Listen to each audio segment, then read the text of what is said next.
Selected point number 1124. बैठकर याद करना और चलते फिरते याद करने में क्या अंतर है? அப்படின்னா உட்கார்ந்து நினைவு செய்யறது பிறகு வாக்கிங் நடக்கிறப்போ வாக்கிங் செய்யறப்போ நினைவு செய்யறதுல என்ன வித்தியாசம் இருக்குது?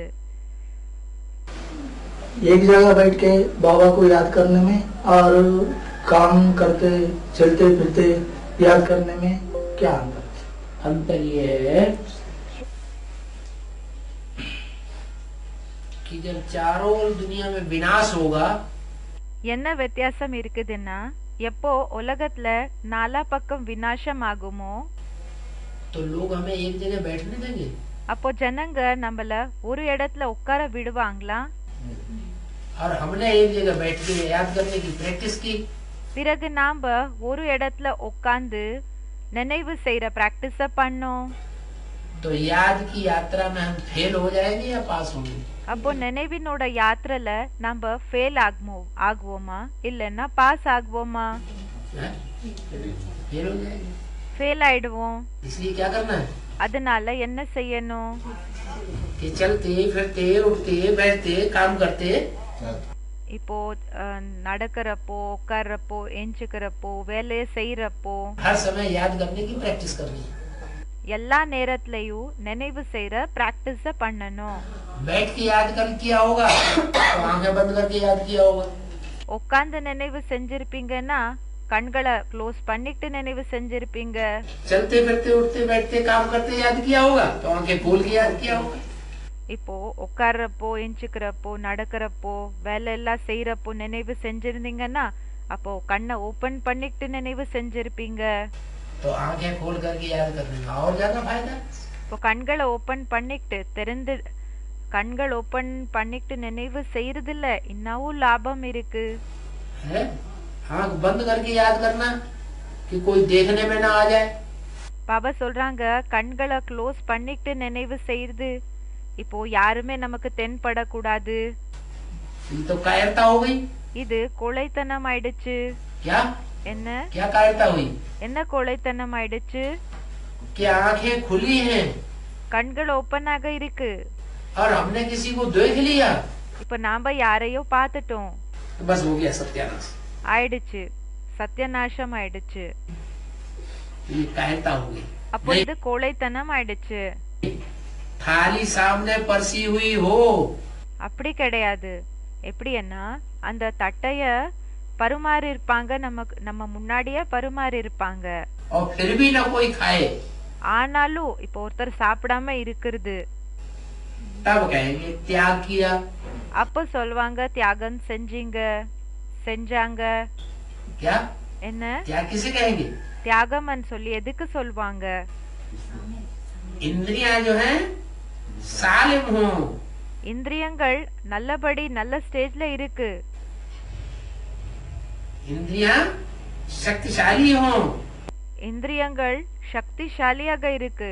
और शक्तिशाली होते हुए भी अपने சக்திசாலியாக இருக்கணும். சக்திசாலியாக இருக்கிற பிறகு கூடயும் विषय का भोग न करे।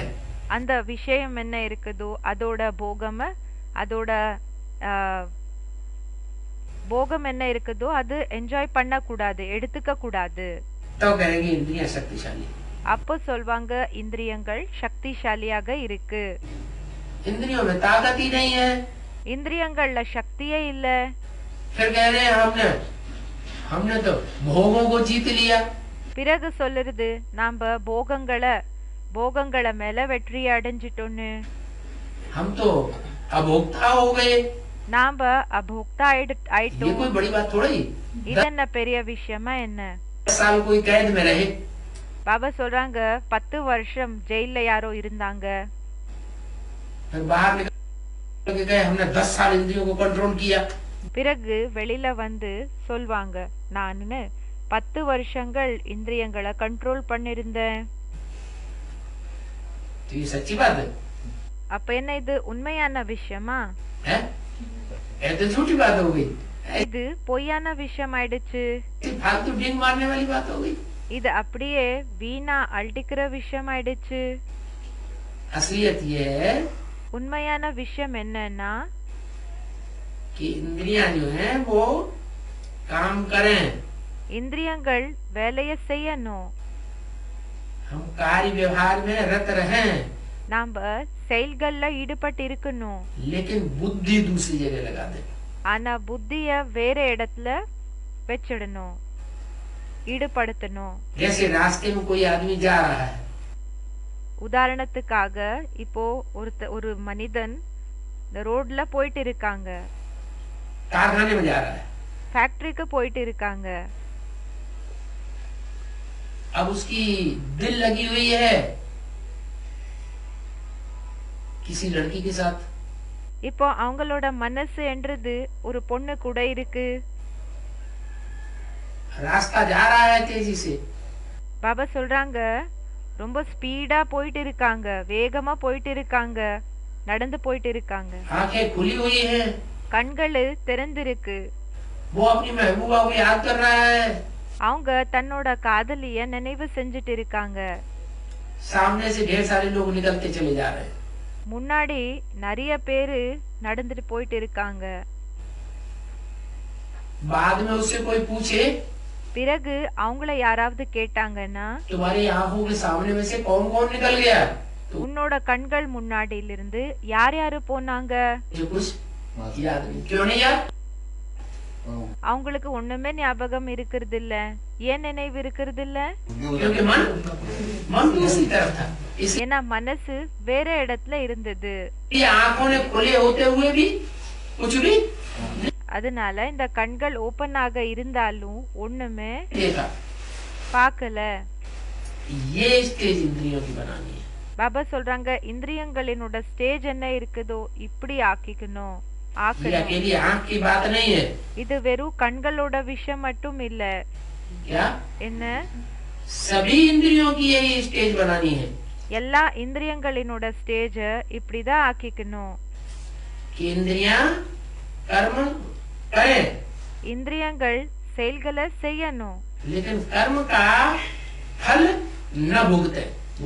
ஆனா அந்த செயல்களினோட பலன் என்ன இருக்குதோ அது எடுத்துக்க கூடாது, அனுபவம் செய்யக்கூடாது.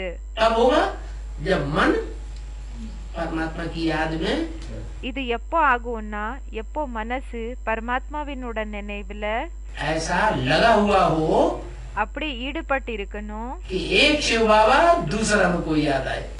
எப்படின்னா ஒரு சிவபாபா தவிர வேற யாரோட நினைவு கூடயும் வரக்கூடாது.